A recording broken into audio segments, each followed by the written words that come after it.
Well, salve.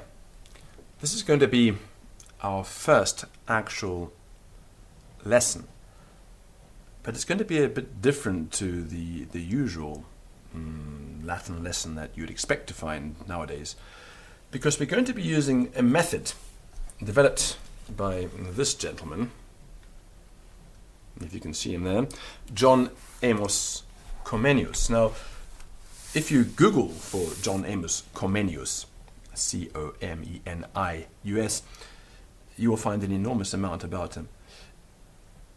He pretty much single-handedly developed the modern education system. Comenius was a philosopher, and uniquely a philosopher of education.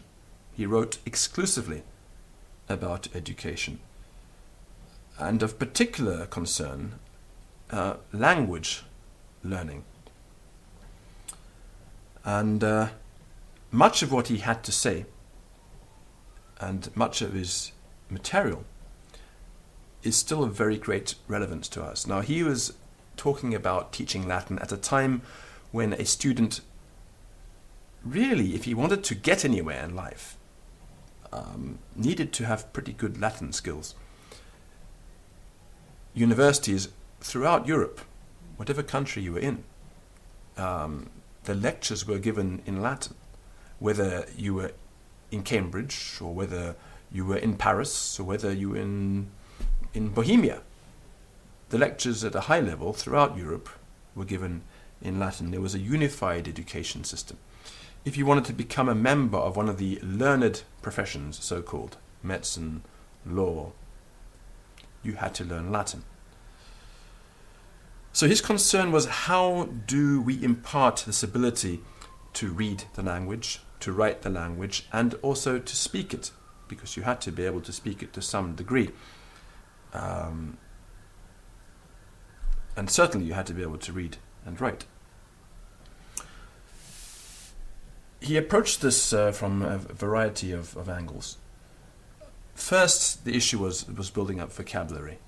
Second, the issue was building up a basic grammatical structure. And he accepted that beginning students, when they tried to speak, would make an enormous amount of errors. But as he observed, these errors resolved themselves over time with continued exposure to enormous amounts of text. So we're going to be looking at this book. This is the Opera Didactica Omnia, the educational works, the complete educational works, Comenii of Comenius. And we're going to be looking at something he called his vestibulum, the entrance hallway. He divided education into several areas. One was the vestibulum, the entrance hallway. And then you would get to the door, the janua. And then you would get into the atrium, the entrance hallway. And then once you were through the atrium, well, you were in the palace, the palatium. We haven't got there yet. Well, I'm not in the palatium yet. One day.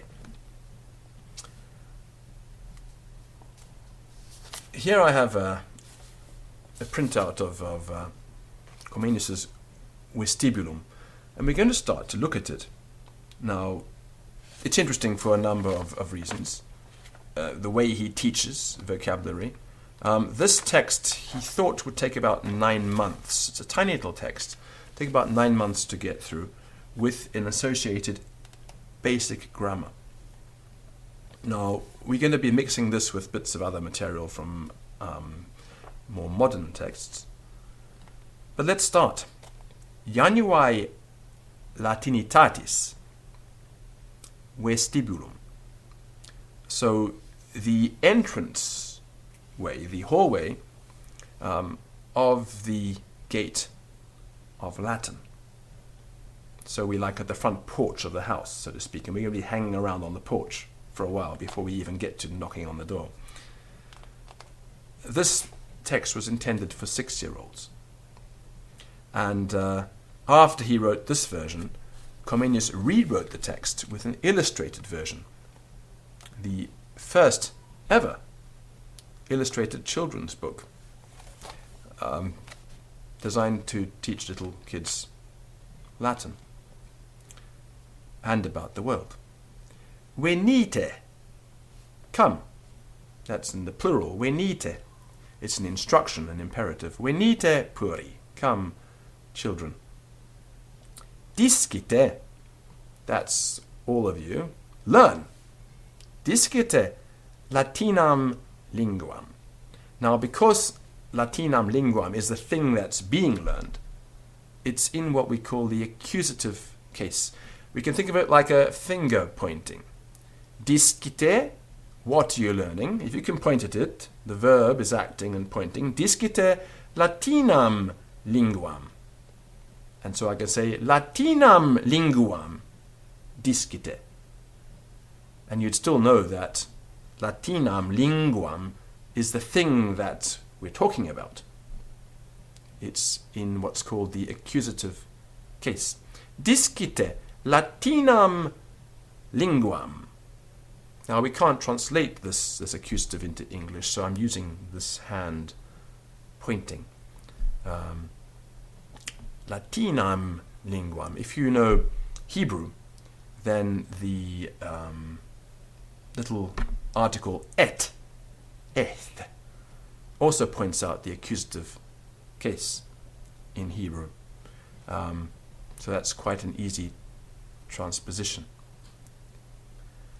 Venite puri, discite Latinam linguam, pulcram et elegantem.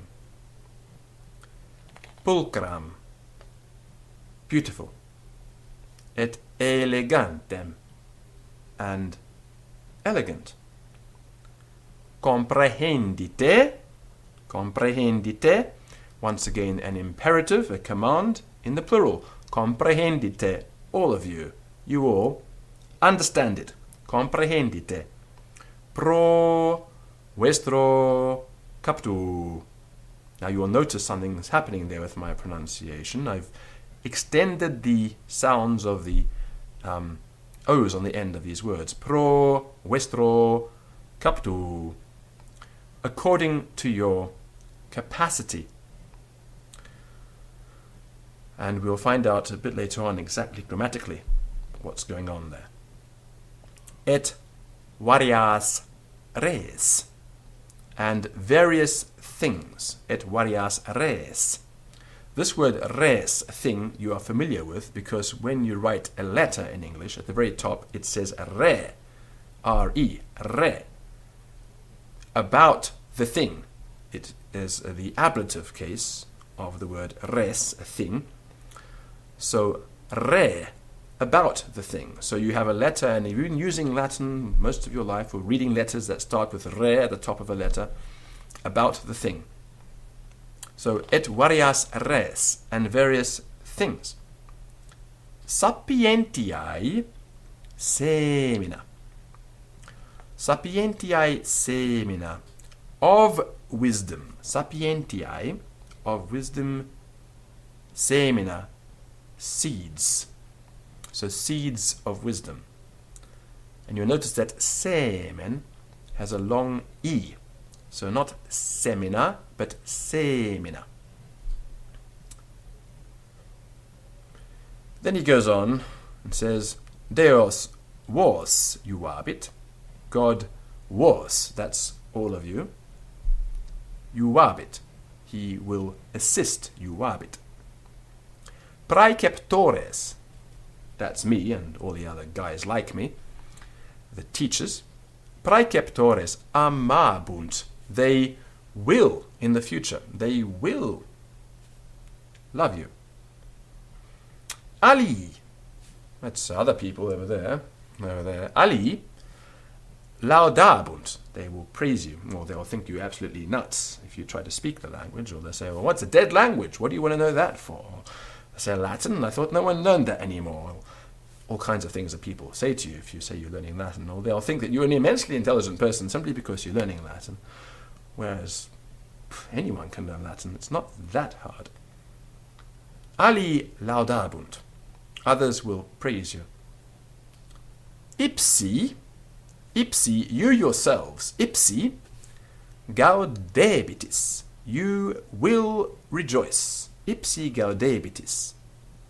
And believe you me, after the effort you put in, if you finally get to the end of the road, you will be extremely pleased with yourself. Ipsi gaudebitis. That's a plural command. You will rejoice. And now the words of truth. Si, if, si principium, the beginning. Si principium difficile is difficult. So, if the beginning difficult, if the beginning is difficult, si principium difficile. Medium, the medium, the middle. Medium erit, it will be. It will be, erit. Medium erit facile, it will be facile, it will be easy. Medium erit facile. Finis, the end. Finis iucundus will be pleasant. So finis iucundus, the end, pleasant. And that's our introduction to this, the Januae Latinitatis Vestibulum. And now we're going to have a look at the introduction to Comenius's grammar. One moment. Right, the grammar that goes along with this little text. And here we have it. The Rudimenta Grammaticae. The rudiments of grammar. The basic little bits, the fundamental parts. Caput primum. Caput, also a chapter. Primum, the first. So caput is a neuter gender word. In Latin we have feminine words, that's girly words, masculine words, that's boy words, and neuter words, words that are neither masculine nor feminine, and a lot of cats know all about that. Neuter. So caput primum, the ending here, caput primum being neuter, the first chapter. De litteris, about letters. De litteris et and de syllabis, and about syllables. A syllable is a part of a word. So, here's our Latin alphabet. Listen carefully. A, B, K, D, E, F, G, H, iota, Yod. Now, Comenius uses Yod to separate the vowel iota from the consonant Y. But it's written the same way, although in Renaissance text we have a J, which is actually just a long letter I. So I and Y. Yod. Then we have Ka, the letter K. Ka. L, M, N, O, P, Q, R, S, T, U, and then we have wow, that is the consonant form, X, and then we have a letter that came from Greek. It's actually a U with an I hanging underneath it, which gives us, of course, the letter Y. And this is Graika. Graika, the Greek U. And then we have Zeta, also a Greek letter, and there's some dispute about whether it's Zeta or Zdeta. So whether you say Mazda, or whether you say Mazda. Zd or Zd. There's a big argument about that. both in Greek and in Latin. Sunt literae maiusculae, these are capital letters, because in Comenius' book they're written in capitals. Enuntiantur singulae sono proprio. Enuntiantur singulae sono proprio. They are pronounced, they are enunciated individually with their own sound. Uniformi, always the same. Obviously the sounds change a little bit here and there depending on the environment they're in, what sounds are around them, but more or less they always are going to be the same. And then we have P followed by H, which is read as per, with a bit of aspiration with air coming through, per. And we have T followed by H, ter, and we have letter C followed by H, not pronounced as ch, but as k, a soft breathing afterwards. So we say kaharta, for example, philosophia, philosophy.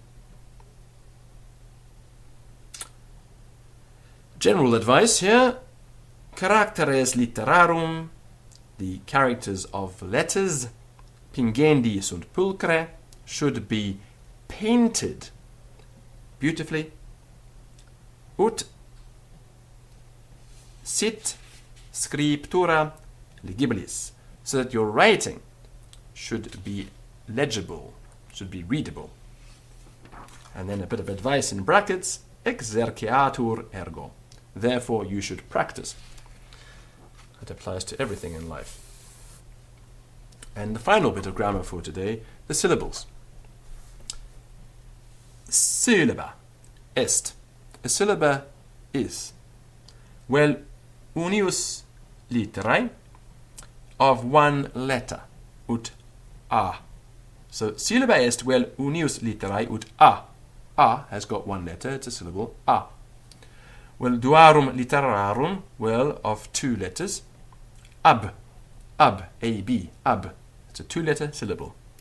Well, trium, let's add another sound letter to that, abs. Well, quatuor, tabs. Well, quinque, trabs. Well, sex, stirps. And so we've also learned some numbers. Unus, duo, tres, quatuor, quinque. Unus, duo, tres, quatuor, quinque. Unius literae, of one letter. Duarum literarum, of two letters. Trium literarum, of three letters. Quatuor literarum, of four letters. Quinque literarum, of five letters. Sex literarum, of 6 letters. Vale. Goodbye.